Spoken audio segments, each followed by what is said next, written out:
Wakey,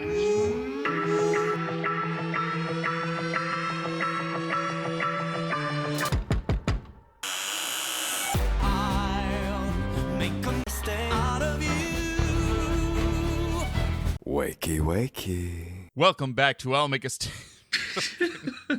Why? I don't know. I was just gonna go. Welcome back to I'll Make a Stay Out of You, the podcast where I, Tom, watch Kingdom. This excellent job. I just 10 out of 10. I'm very happy with that. Thank we'll you. Just go with that. We're Okay. just gonna. That's how we're gonna open. Great. Thanks, Tom. How you doing? Oh man, there's so many things happened tonight. Yeah, a lot. Some of them were good things. Some of them were bad things. Some of them were technical difficulties. Yeah, we did have some. I like how so the beginning of this night started with, well, it's not so long, so you'll get to go to bed earlier tonight, and I think we're gonna end at about the same time, if not later tonight. Well, if we're being fair, it was only going to end 10 minutes earlier anyway. Oh, well, you really oversold that. And it's not 3 hours. Yeah. It was, an hour and 29 minutes. Although you did tell me something earlier before we even got started, which was that the final episode is apparently 4 hours long. Yeah, that might be a hyperbole, but it was record 3 hours and 10 minutes. Thank you. Oh, that's not so bad. Okay. Okay. They like all of the performances were done live. The whole episode was live. It's like the final episode of the survival show. Mm-hmm. And so they just why Jeanette was saying that like, oh, maybe we'll just like skip some stuff is because they had to do a lot of like putting the host up and just having him go like, well, we're gonna find out what's coming up, like while they like rearrange the stage and shit. Oh, so, yeah, right. Yeah, and they did like recorded segments between, so they were showing other segments and stuff. But I don't know. It was crazy, but we'll get there. But we're not there yet. We're only on episode 5 of Kingdom. We're finishing round 2. We got to see the what? 5 of 10. Oh, okay. Wow. Oh, we're halfway through. Yeah, that's right. Yeah, I know. Thank you. I know math. Yeah, good. That's I learned my fractions. Can't get better odds than that. Yeah. So we had a few performances tonight. Mm-hmm. The first one being Ateez. I had written down here that like all of these groups are too selfless for their own good, if that makes sense. Because every time that someone has the power to pick the order, they like don't fuck over their strongest competition. You know what I mean? Yeah. They don't just go like, you're going in the middle of 2 other bands that are exactly the same as you. Like nobody does that. Nobody's like thinking strategically. They're like, oh well, it wouldn't really be fair if we did that. So like Ateez actually was smart about this. At first when I wrote it down, I was like they picked themselves to go 4th. But since they know that the episodes are going to air in 2 parts, that does put them at the beginning of that episode. Just like Stray Kids picked themselves for 4th. Oh, and, true. Yeah, so it does like give them some impact for being the first act of that episode. But they also picked Stray Kids to be the last act, to be the finale. And that could have been dangerous. Mm-hmm. Yeah, so... Yeah, I don't know. I mean, like, it would have made more sense to me if they would have put Stray Kids in 5th, like, to make it, or putting them on the first night, like, separating them completely, but they didn't do that, so I don't know. Like, if you were going to arrange the groups strategically to try and make yourself closer to being a winner, that's, I imagine, something you might have done, but it seems like they just want to compete and be happy-go-lucky with each other instead of actually having a strategic battle. Yeah, with, no backstabbing or shady deals. No, none of that. I mean, Hopefully maybe there's not. some shady deals. We'll see. Yeah, We'll see. well, okay. Well, there's an order that we should do this in that makes Yeah. the most sense. So, Yeah. So let's talk about Ateez's performance. They performed Rhythm Ta, yeah. which has already been performed once. Yeah. Yeah. What'd you think of their rendition of this?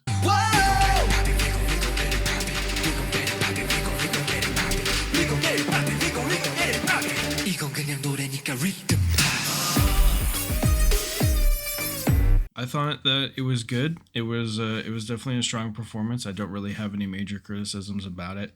I think it was definitely better than the boys and Icon. Fuck yeah. So oh my god. Yes. That puts them. So for me, I feel like I need to go watch the SF9 one again, but just based on the notes that I had already taken from last night, or for the listener, last week. Last week. Yeah. SF9 and Ateez are kind of like, they're in the middle for me, 3 and 4. You know, I can't really say for sure which one is 3 or which one is 4, but yeah, it's a tough week. I feel like a lot of people stepped it up, so I would probably put Ateez. Shit, I don't know. I mean, like it had to be a hard week for everyone, like picking like for the self-assessments, because I feel like all the groups really stepped up except for Icon. I mean, fuck them, right? They're at 6. Like they're 6 easily. But if I put Icon at 6, then I would probably put the boys. I would put the boys at 5th, but not because I think they did bad. I like if I could separate 6th from 5th further, I would, but that's just where they would end up. And I think Ateez would be 4th. I know what you mean. Yeah, I totally get that. Yeah. And that's not really like a criticism of Ateez. I actually think that Ateez, like you said, like their performance was good. I just think that everybody stepped it up this week. So like it's just hard, and I just, it's similar to the boys. Like they did like a really big performance and came out and they like did some big, just some like I'm trying to think of the right words to describe like how I felt about it, because like it was like big but not impactful. Does that make sense? Like yeah, I felt like it was good and it was like a nice performance, but it didn't linger. Does that make sense? Yeah, I don't know. So and also the one criticism, and I feel bad about this, is like they did a big high note again. Like they did in round 1, and they did 2 high notes. One was higher than the other. The first high note, I was like, sounds good, great, perfect, nailed it. The second one, his voice kind of cracked a little bit, and I was like, ooh, like if you're gonna go for it, like that's rough. Like, yeah, like I wouldn't have done the second one. All right. I understand what you're saying there. However, I don't want to make that claim for reasons we'll discuss here in a little bit. Yeah, I mean, but it's true. Because let me put it to you this way: if the performance they were doing was more emotional, okay, all right, there it is. Yep. Then your voice breaking as you're singing would carry emotion. Yes. But that is not the performance they were putting on. It was very like in your face and not an emotional performance, which, I mean, they're capable of doing emotional performances and putting on emotions and acting and stuff. They're good at that, right? So like, again, like they did good, just not better than the others. So yeah, that other than the boys and definitely Icon. God damn it, Bobby. Fuck Bobby, what the hell, man? And Jesus Christ. Anyway, we can't keep talking. I mean, like I went off about Icon a lot on our last episode. Like I need to leave that in the past. Yeah. Okay. But I mean, all in all, I do think Ateez did well. It's just, again, it was good. It was just not lingering. Yeah, I think that's the right way to put it. Yeah. But yeah, I don't know. I think the other thing is that they they kept referencing the movie Money Heist, and that a lot of things in there were related to this movie Money Heist, which I have not seen. Yeah. Okay. I was thinking the exact same thing. I've seen it. It's on Netflix, I'm pretty sure. I've seen it pop up on my recommended. But every time I look at it, and maybe this is unfair criticism towards the movie, but it's called Money Heist, and I'm like, yeah, of course.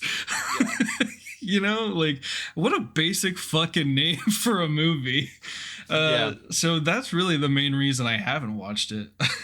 I added it to my watch list because it was on like a year ago. I added it to my watch list and we just never watched it. So like maybe Jeanette and I will watch it tomorrow or something and just and then I can come back fresh and talk about our feelings on that. But yeah, I don't know. I agree. Like, just if I see it, even though I added it to my own list, I'll see Money Heist. And I hear the other thing is that, like, when I looked it up, like, it has good reviews. People like it. Yeah. So I should just watch it. But I didn't. And so I'm sure there were lots of references. A lot of people who were there recognized it, but I didn't get the references. And that's fine. Like, the performance needs to stand on its own, not just be references. Right. Right. Yeah. Anyway. So, yeah, I don't know.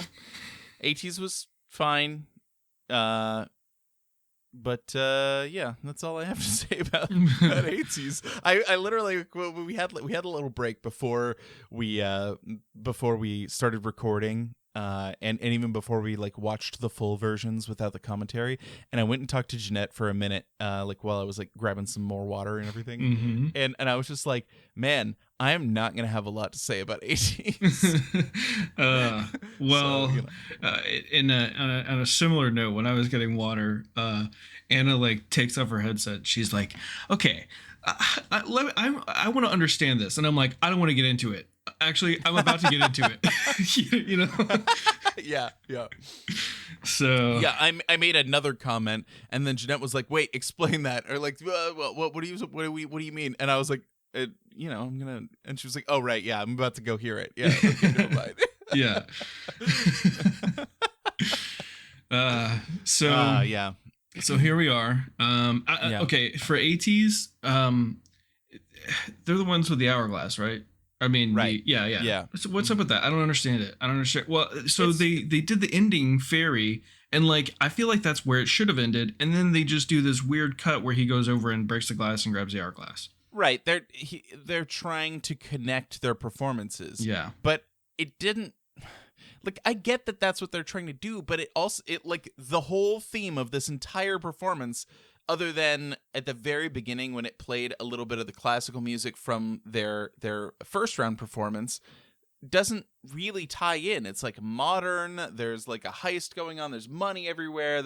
So they're trying to tie the performances together. So I get it, but yeah, it didn't. If it was more of a focal point of the heist, then sure. But yeah, it felt tacked on. It was like one last second smash, grab, and then that was it. So, right. Yeah. So that's other than that, it was great. It was pretty good. Their singing for the most part was awesome. Mm-hmm. The raps were good. I felt like the choreography was good. So no hate. It's just didn't vibe more than the rest of them. So what are you gonna do? So next up, BtoB, and there's a lot to talk about from this point forward. Yeah. So BtoB is paired up with Stray Kids. Yeah. And their relationship with Stray Kids is maybe like 30-40% of the reason I love BtoB so much, right? Okay. Is that like the two groups like jive so well, like they get along so well, and they have the similar senses of humor. They'll play into each other's jokes, like everything works together, it fits together just really well. And so like when they're making like jokes, like when they called Bangchan because they were trying to pick out their song, and Peniel says that maybe they'll do Elevator, and then he's like, "Bwah, It's just like I was just losing my shit at that, and I thought it was funny the first time I watched it. So like, yeah, it's super funny. Mm-hmm. Yeah, and it's cool that they know Elevator. You know, I mean that's like pre-debut. So Yeah. Yeah. Well, I imagine that even if they hadn't known about it, they would have, because getting they would have been assigned, listening. yeah, getting assigned Stray Kids is it's an adventure, and I would know. Yeah, you would. I guess you would. You and Penny will have that in common, I suppose. Mm-hmm.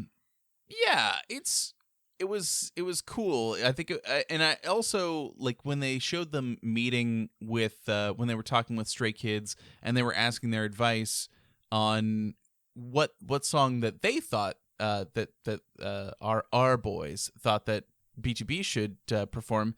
They straight up were just like, yeah, we think that you should do Backdoor because you could make it jazzy and it would meet your like criteria. Like they like nailed it 100% immediately, and that's just like what happens when you have three Racha who are actual producers thinking about the arrangement, thinking about the skills that they have, even though they only have the 4 members, and like what they could do. Like they knew exactly what to do, what to pick. So yeah, not to like, you know, play up Stray Kids during the segment of BtoB, but like they but did it's awesome. True. But it's true. It's true. Okay, it's true. I think you wrote this down because it sounded like you were writing this down last night / last week. I made a prediction at the end of the last episode, which was what my ranking would be at the end of this episode. Now, you didn't I write will it tell down. you, I wrote down 4 of them. Okay. You had number 1 as Stray Kids, number 2 is Ateez. Don't know 3 and 4, but you wrote down BtoB is 5 and Icon is 6th. Okay, so obviously the boys in SF9 somewhere in the middle. Yeah, the boys in FS9 in the middle. Okay, that is not how it went tonight. Oh, interesting. A change. Yeah. A flip. Yeah. Yeah. Tell me about it. What'd you think? What happened? Number 1 remains Stray Kids. All right. Yes. And in a surprising twist, number 2 is BtoB. Yes. Yes, we've done it. We've done it, everybody. We've done it. Ah, yes. We did it. I don't have my headphones on, but we did it. We got there.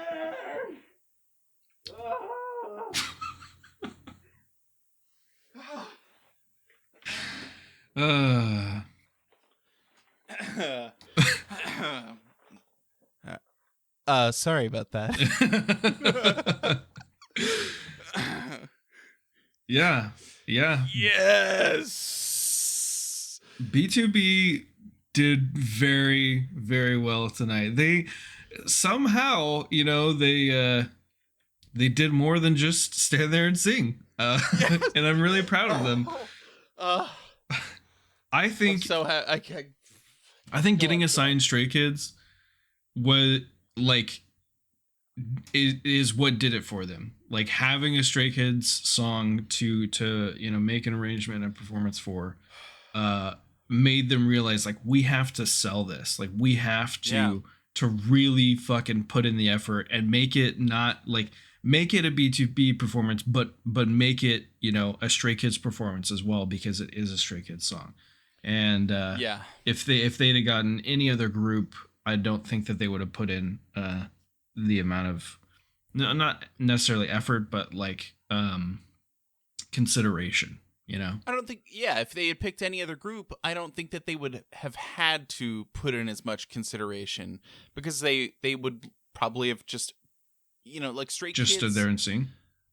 Yeah, they would. They might have just. Well, they probably would have tried to have more of a storyline, because like they knew that was what was working better for the whole competition. But like they just. I think that for both Stray Kids and BtoB, they took on a challenge for music that is distinctly different.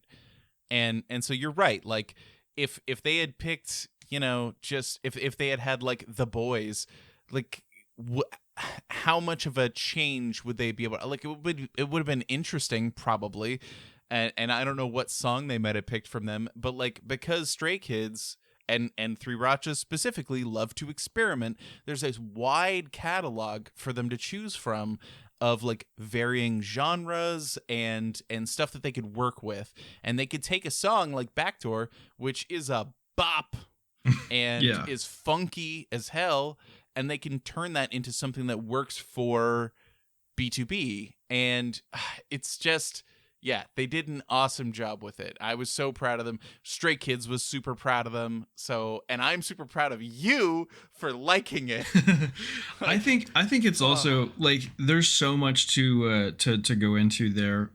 But I think it's not only did they do an incredible job bringing out that performance, but it's gotta feel good for Stray Kids because BtoB's like, they're the older generation, right? And I think if you're an artist and obviously it's for the sake of the show, and maybe they wouldn't have done it otherwise, but still, like think like how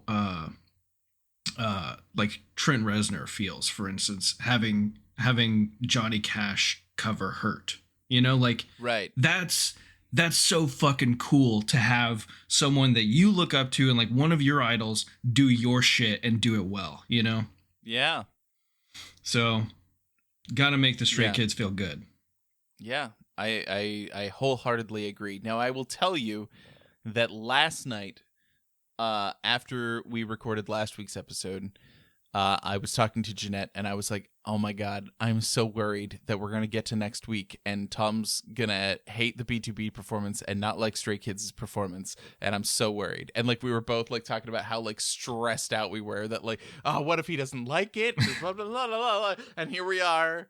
I'm like, all the stress has released from my body.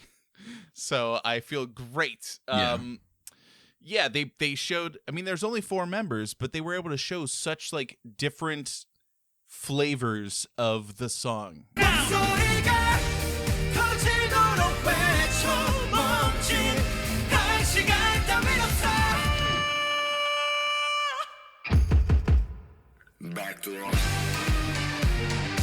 Like, they each had their own style. Chang Sub was like a rocker, just like chilling in his dressing room. You go to Min Hyuk, who's like in a robe and all cool, going Backdoor, and then you got Peniel, whose rap was very we'll call it adult. Yeah. He had a question whether or not the show is PG-13. PG-15. Oh well, yeah. Whatever. Yeah, well, it's Korea, Yeah. Yeah, he definitely said some words about Tootsie Pops and how many licks it takes to pop. Yeah. Oof. All right, Peniel. Good rap. I think that they just did a really good job of like Eunkwang and Chang Sub, like with their vocals and getting those like belted out notes were beautiful, well done. They fit the tone of the song. Like, they made it work so well. And I loved when they all moved towards the stage together and then came out. They did their own choreo. I mean, because I think that was one of like the criticisms that you had in the last round, is that like the backup dancers were doing all the dancing and they stood there. And in this case, like the backup dancers were more of a backup, you know, like they did the rotating door move, but everything else was all BtoB doing their own choreo, doing their own thing. Yeah. I loved Peniel grabbing the water bottle, throwing it on the camera. I thought that was cool. Like, it made it feel like a live show. Like, they were doing really good work. And then do you remember the Stray Kids song My Pace? I mean, One I've heard one of the first lines in that is and even in the music video is about is Han saying that he's jealous of guys around him that have more muscles than him, and so Min-hyuk rips off his shirt, and the fucking body on that man, what the fuck? He's like 32. Yeah. Fuck off with that. Grow yourself a dad bod, okay? Like, no, not really. I just, God damn it. Mm-hmm. Fuck. Yeah. Sometimes you gotta hide your power level, and they were doing that with him. He was well covered in the other performances, and he ripped his shirt off in this performance. And yeah. Jesus Christ. Wow. So, yeah, there you go. He's a good looking dude. Man, unbelievable. Mm-hmm. Huta is his when he performs solo. He's released a couple of solo albums that I'm aware of. He may have released more than that, but he performs under Huta. He has his own social media as Huta, it's he's a man. Wow. Yeah. Anyway, right. So yeah, they put on this great performance. It was all this it was like backstage. So they literally took like the backdoor feeling, and then they really took it to this like cool level of instead of saying like, oh, your friends are all invited, it was more adult. It was like what if we were singing about ladies and they're invited in, so I don't know. I just thought maybe he's trying to get in their back door. Okay.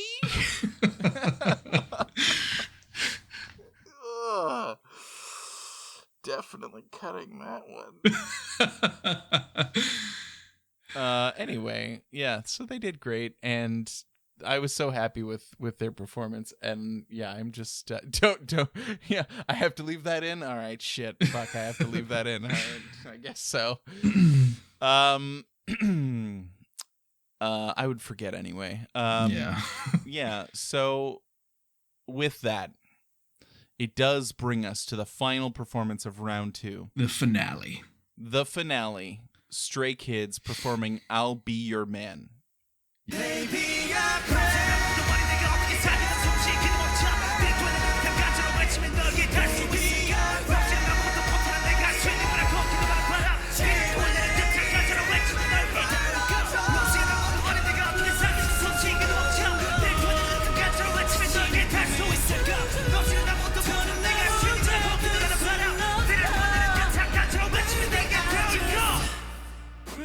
Yeah. Now, earlier in round 1, when BtoB was trying to pick a song with their vocals, they had suggested, somebody had brought up, I think Min-hyuk maybe brought up, maybe they could do I'll Be Your Man.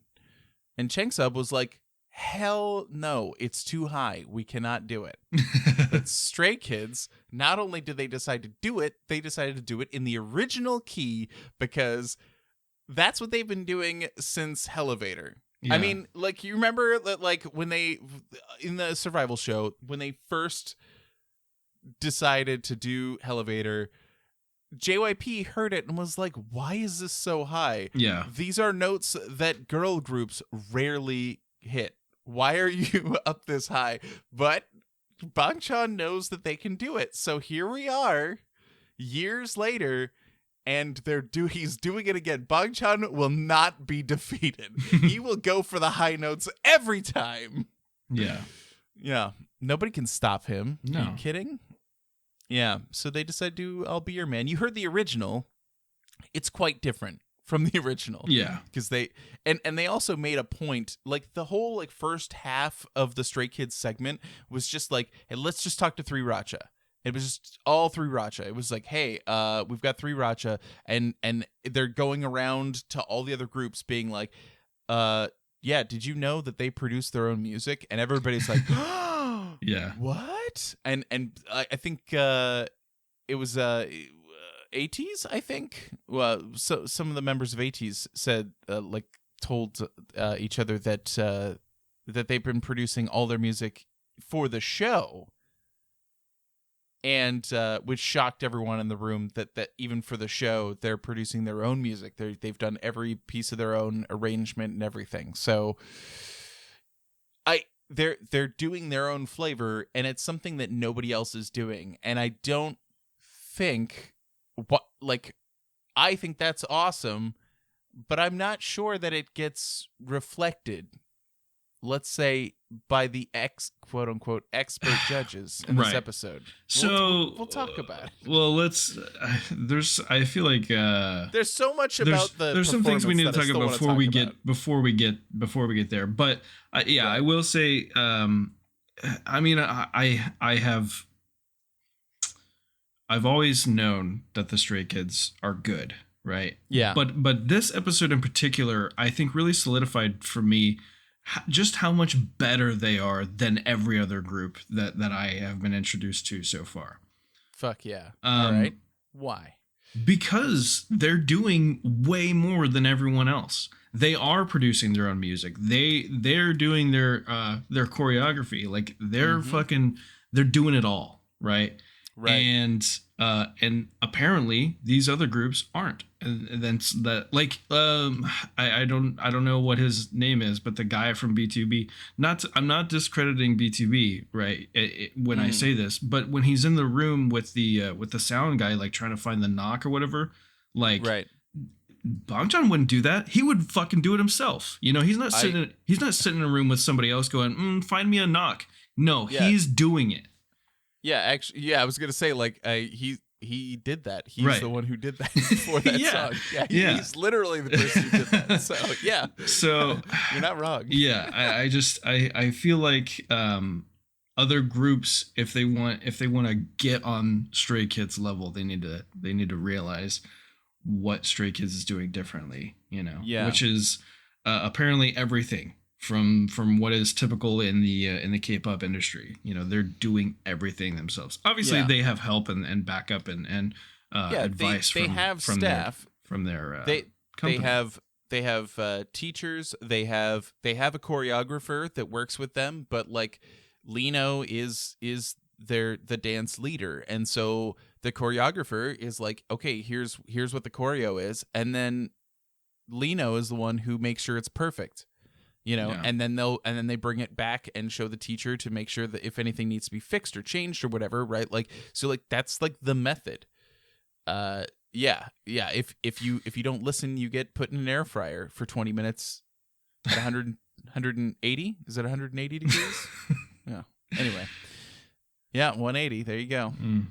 But that's what happens if you buck Lino. You don't want to do that. Okay. Yeah.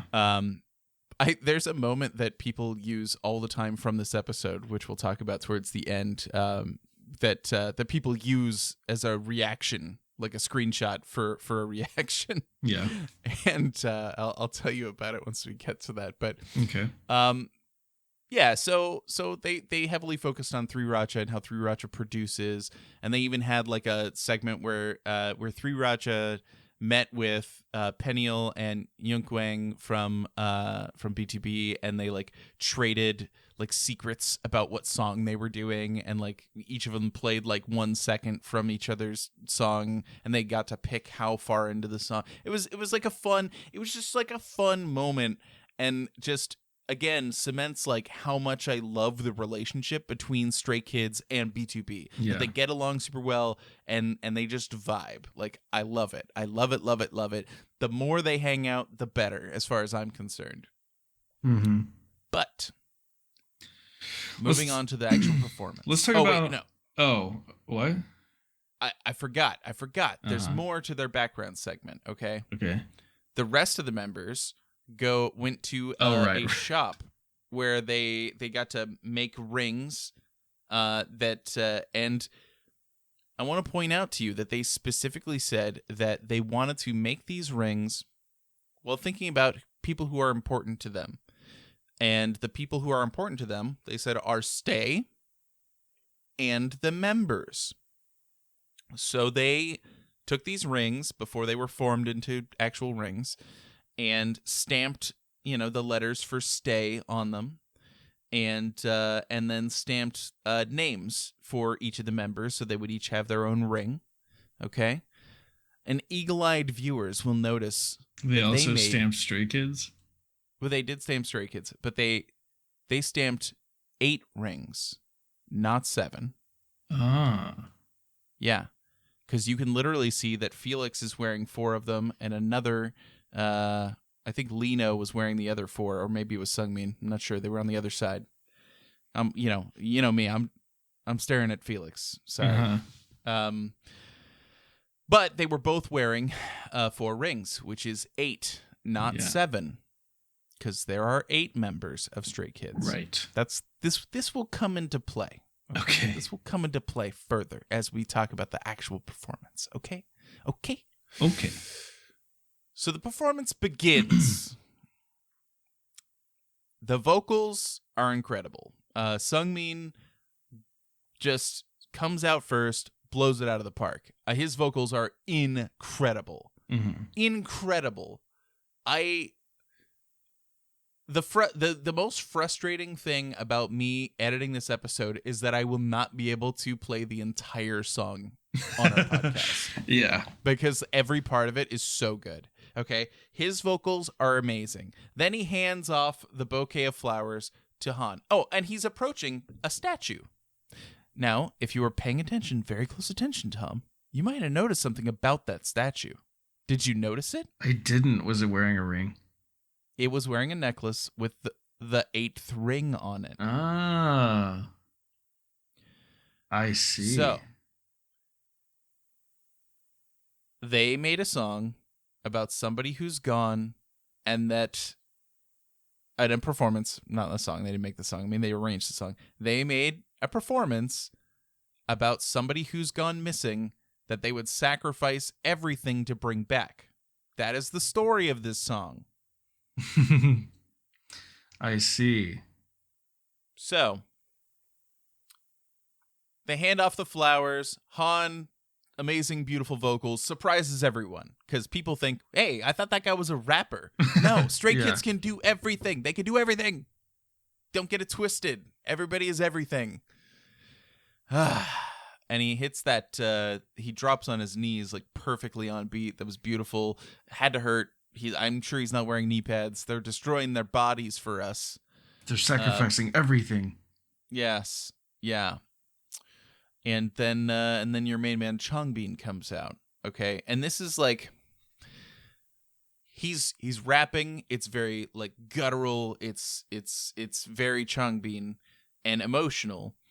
In the background behind him, and this is like, we've talked a few times about performances and how people use the stage and the effects that are available to them, and nobody has used the effects like Stray Kids, and this performance shows it more than anything else. Okay, behind Changbin, up the stairs that are behind him, there is a little shadow silhouette of the little boy from the statue walking away, and Changbin's climbing towards it.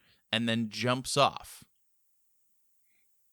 Then we get IN falling. That's what it was meant to show, is him falling and singing very emotionally. And the show, fucking Mnet, tried to make it sound like that part of the singing was making a mistake. It wasn't right. Something was wrong with it. There was nothing wrong with it. He was just emotionally singing. Damn it. Fucking Mnet. Yeah. That's not the end of that. Then we get the first duet where we have Lino and Han come out. And it's we got it was Han, right? Anyway, we got a lot of singing. We got some beautiful vocals come out. Baby I'll Pray, they sing, right? Beautiful. We do have Lino come out and do a falsetto, which was also beautiful. So good. And And the way he says pray is really cute because he's like, play. Yeah, right. Oh, right. Yeah, I can't forget that part. So there's the scene. It's black and white. This is in the past. The kid is there. The kid is helping Changbin, is holding the tissue up to him. And then the camera spins around. It's suddenly color. The child is gone. The kid has disappeared. Now there are only 7 of them. Yeah. Kid's gone. So, what do? They open the gates of heaven. Literally open them. You see, and they're using the LED wall to do all these cool effects, right? So they make this opening door effect. Then we fucking cut to Felix being dragged across the floor in heaven while chained up. Fucking what the fuck? All right, his vocals are, I know they're incredible, but that plus the whisper at the end, and even like while he's being dragged, like the way that he moves his body, emotes, breaks the chains, incredible performing.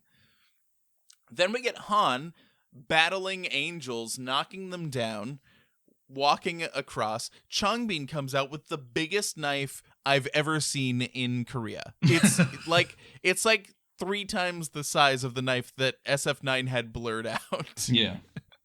So it's much bigger. They go over. Han cuts his hand on it, pours blood into a little fishbowl, and then they summon the devil, and the implication is that they went to heaven to try and get this kid back, got no help, and decided, you know what? Fuck it. We will summon the devil and sacrifice ourselves, throw ourselves into the abyss to bring this kid back. Then they destroy heaven on their way out with this philosopher's stone that they are carrying. Mm-hmm. Some people from a different group thought it was maybe like a heart, like they were carrying a heart. Shut up, Siri. They make their way. Bangchan takes the heart, places it on the statue. The heart. And takes the philosopher's stone, puts it on the statue. And then they have like a huge, big BtoB style vocal moment where if you're not paying attention, you are not seeing everything that's happening. Because you know that you have Seungmin and Han harmonizing beautifully. You have Changbin rapping.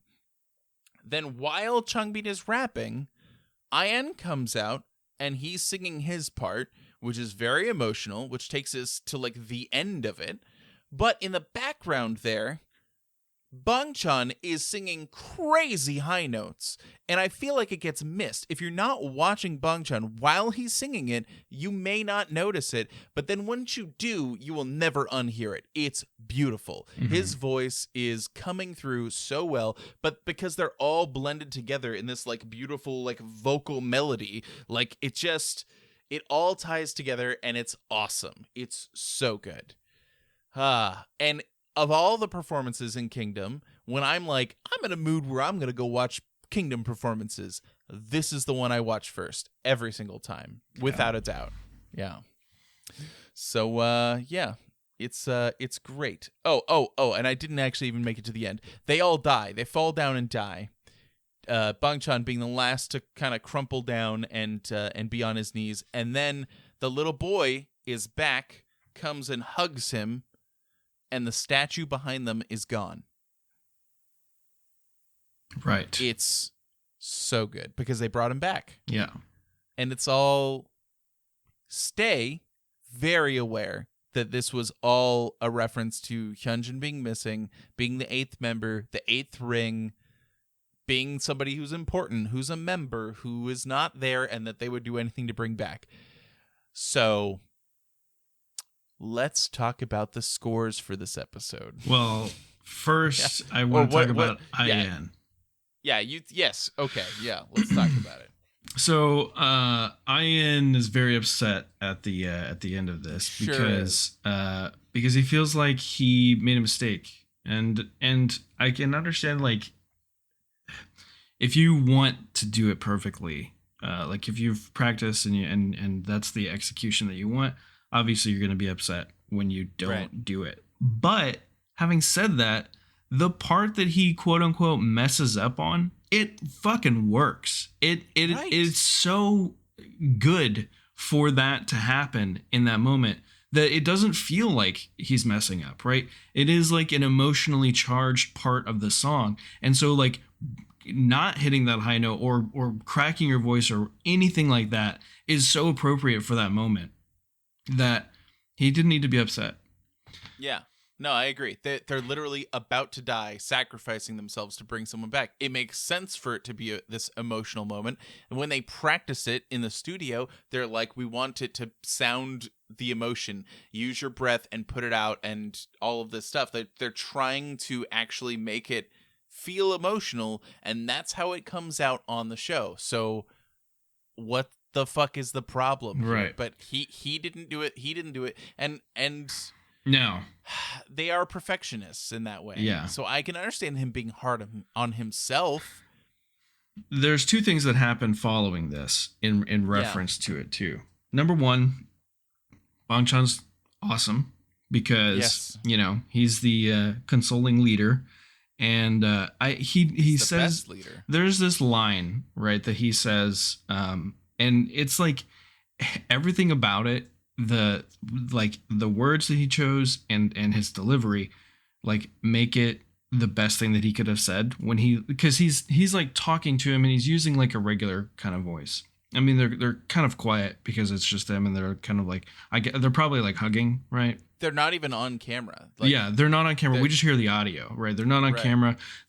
I'm assuming they're hugging because their voices are kind of muffled. But then, you know, you hear Bang Chan say, like he whispers, I made a lot of mistakes too. You know, and he's like Right. he's like whispering it like it's a secret, you know, like he's like, hey, you know, like don't tell anyone, but I messed up too, you know, like so don't Right. feel bad. Which is like, what a good guy. Yeah. It's a beautiful moment. He is the best leader. This is an example of that. Like, he knew what Ian needed, and he was there for him, and it was great. It was awesome. I think the rest of the members agree with us. Like, nobody thought that he did anything wrong. They thought that he was really cool and that the performance was good, so it doesn't matter. Like that was the general sense I got, but Bang Chan was the one who's going to step up and say something and do something about it to help him. And Yeah.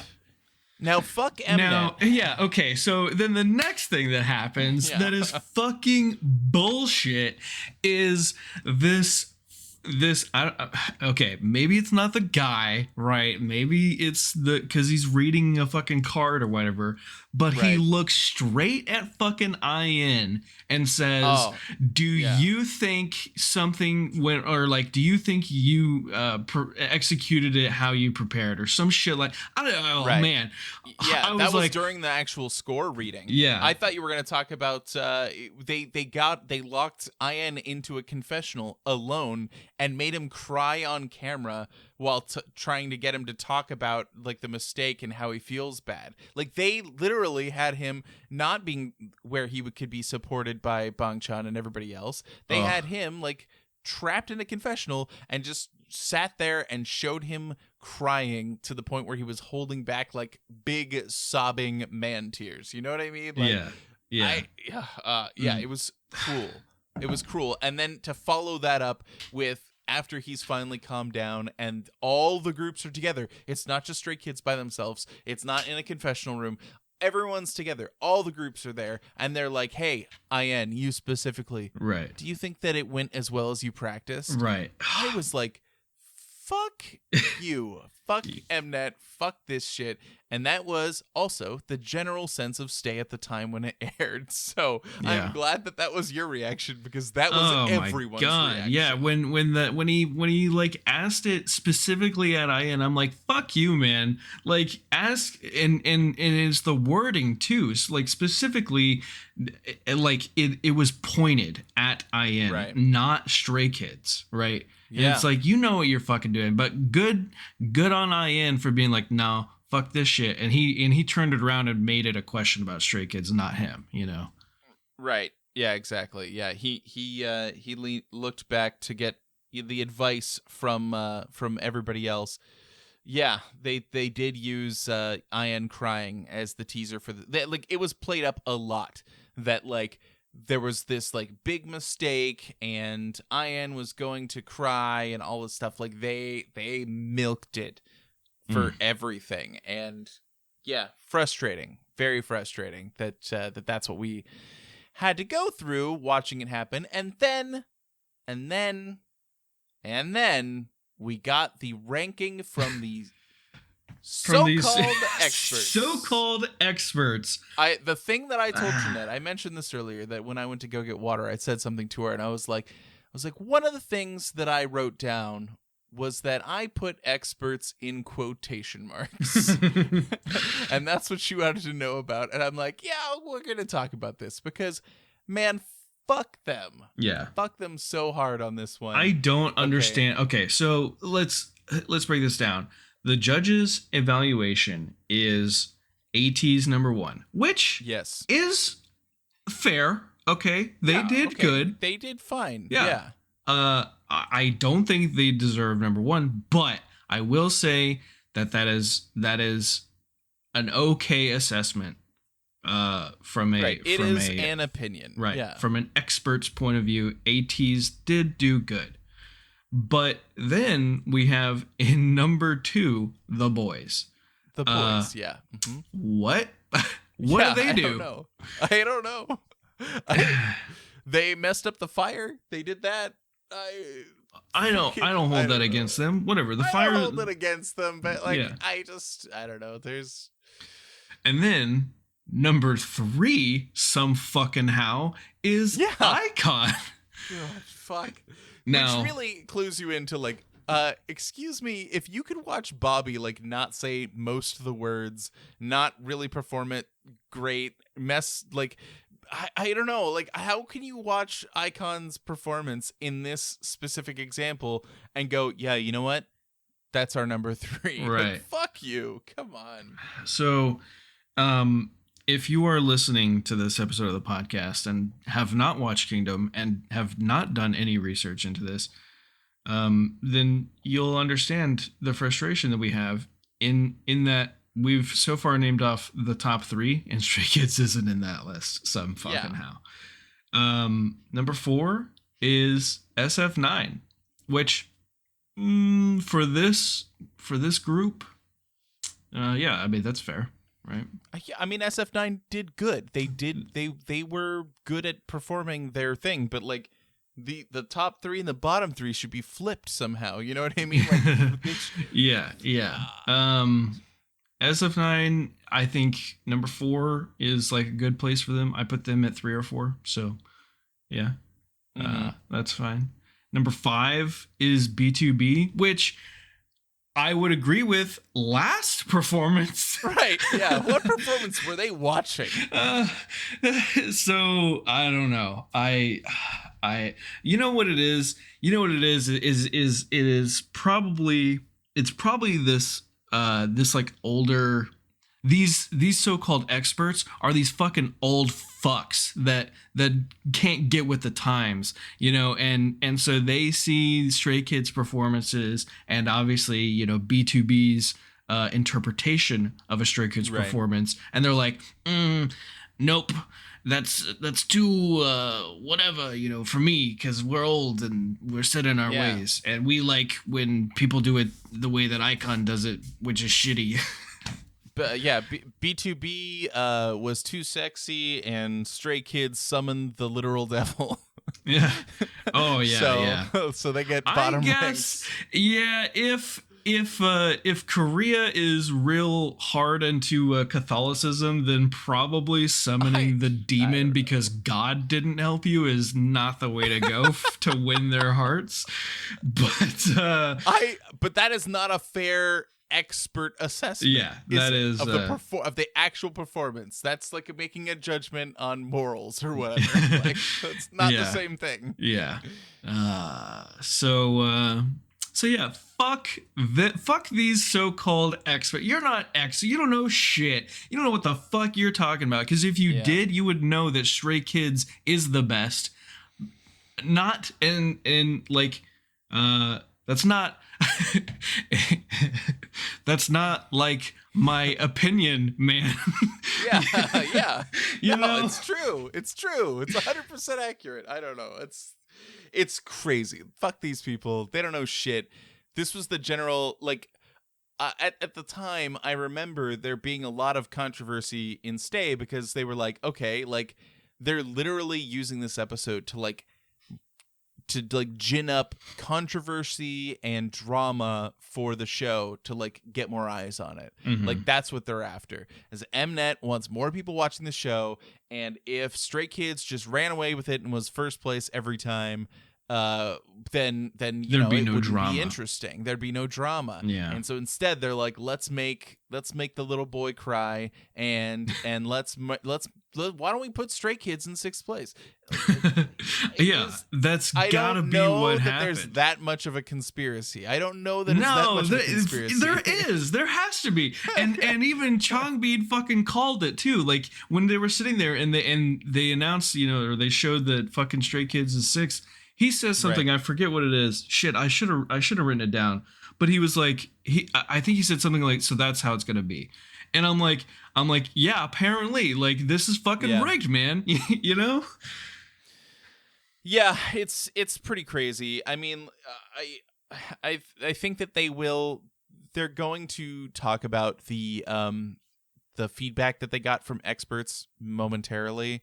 But that's not going to be on the next episode. It's like the episode after that, and maybe even later than that. So we can talk about it now, because the one piece of feedback that I had from them that I remembered from this was that they found the storyline to be confusing. And I'm like, okay, so what you're saying is that you marked Stray Kids down because you're a fucking idiot, right? Like that. How is that their fault? Like, it has a very clear through line. Like, if you're watching the actual performance, like literally other members of other groups, like after it was over, were like, okay, so this is what happened. Like they wanted to save the boy, so they sacrificed themselves to bring him back. And I'm like, perfect. You nailed it. You nailed it. That's exactly what it is. Yeah. So how could they be confused or find it confusing or whatever? It's stupid. Oh my God. Anyway, yeah. So I found it really frustrating. But this was also the part I mentioned earlier. I would bring this up,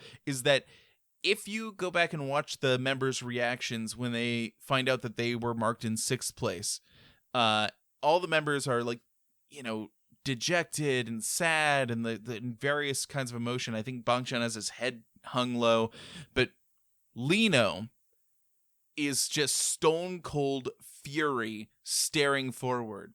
And people will use that as like a reaction, like to things when something like shitty happens, like when our concert got delayed. Like people are going back, getting that reaction for Lino, being like, just this anger, is bullshit, pure anger. And we've seen Lino with a pillow. Okay, you don't want to see him with his fists. Okay, it's just dangerous. Like don't piss him off. Like. Whew.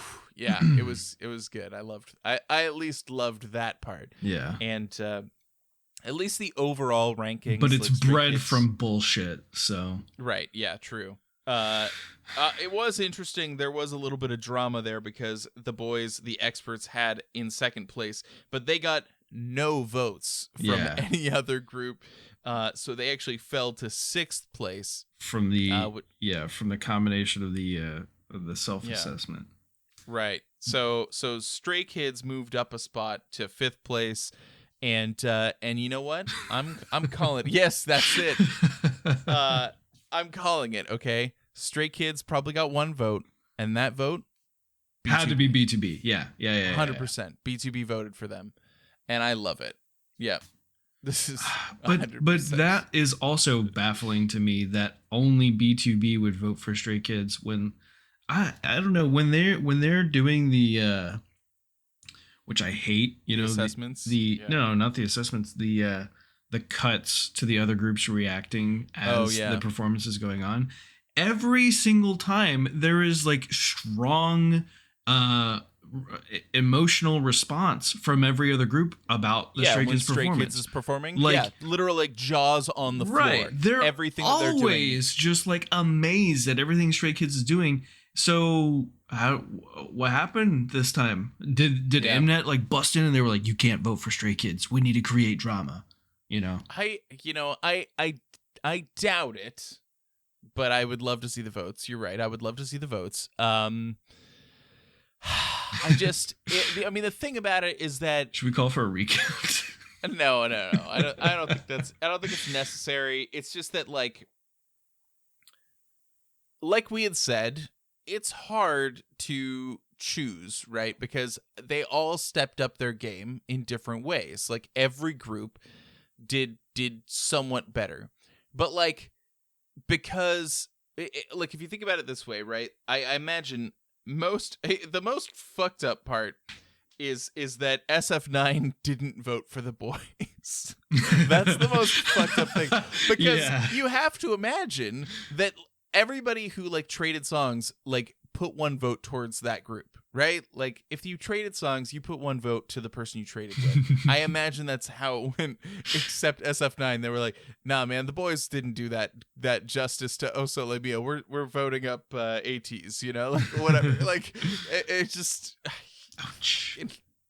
Yeah, that's gotta hurt. Yeah. BtoB got votes from everyone.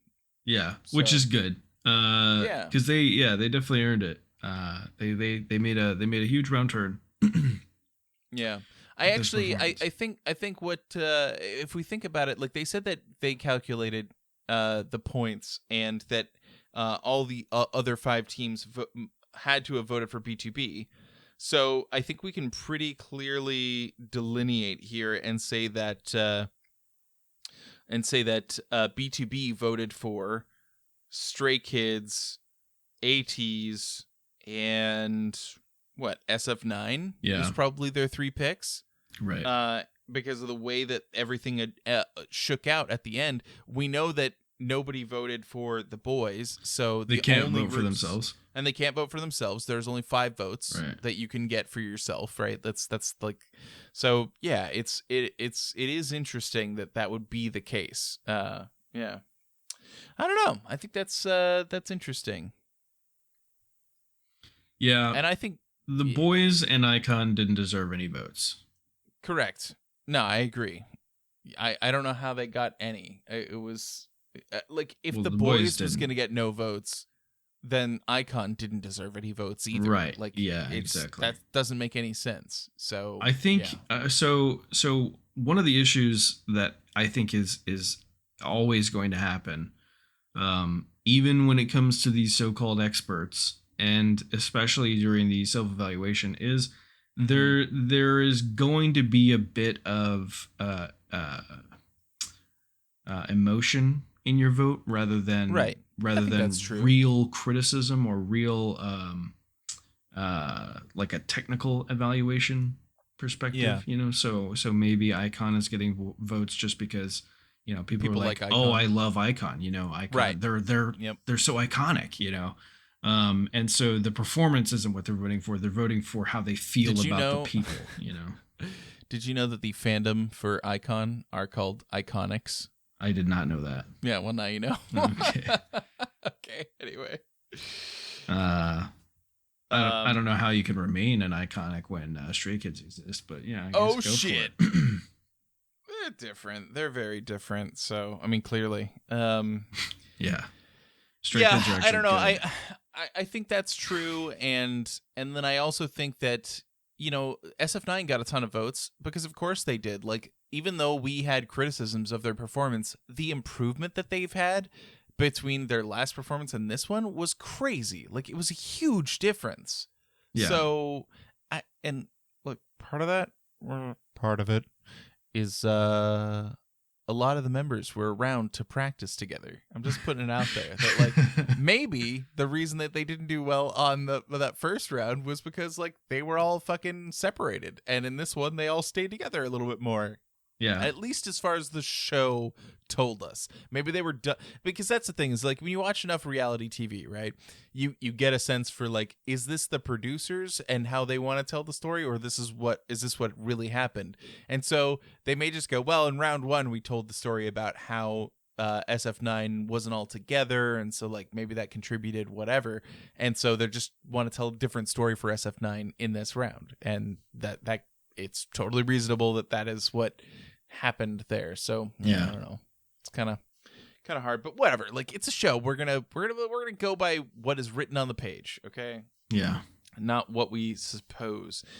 Yeah. So that's the final ranking. Tom, I'm disappointed, but I'm happy at the same time because Stray Kids number 1 and BtoB surprisingly number 2. Good job, yeah. BtoB. Yeah. So, yeah, proud of them. I'm proud of you. I'm proud of everyone. I'm proud of us for enjoying it and watching it and recording all these episodes, and we're really doing it. My favorite part of the performance. When the heavens are crumbling, like, wow, what a good, part. Like, no, that hasn't been done yet, where they're destroying the stage, right? Yeah, so, I've watched that performance, the full performance, probably like over 100 times. So now I'm capable of noticing that as it's like crumbling, not the first ones that they knock down, but the other ones, as Lino's like doing that pulling motion that pulls them down. Yeah. Backup dancers are behind like fabric, and they push on the pillars to knock them down. Yeah. And you can kind of see it if you're like paying super close attention. But like where your attention should be focused is on Lino, and then you see everything fall around him. But when you've watched it like 100 times, your eyes wander a little bit. Yeah. You look around and look at the effects and stuff, okay, and how they achieved it. Yeah. I remembered something that I wanted to mention also. Oh, okay. Sure. I think this is the rhythm, the Ateez's rhythm ta, right? The money heist thing. Where one of the members is on the rope, and he's like he like has to flip around, and then there's I don't know if it's an LED screen behind him or if it's like a projector doing something, it's an LED screen on the floor. Yeah. Right, with the motion, and then he like climbs up the rope to hit the button that opens the gate or whatever. Right.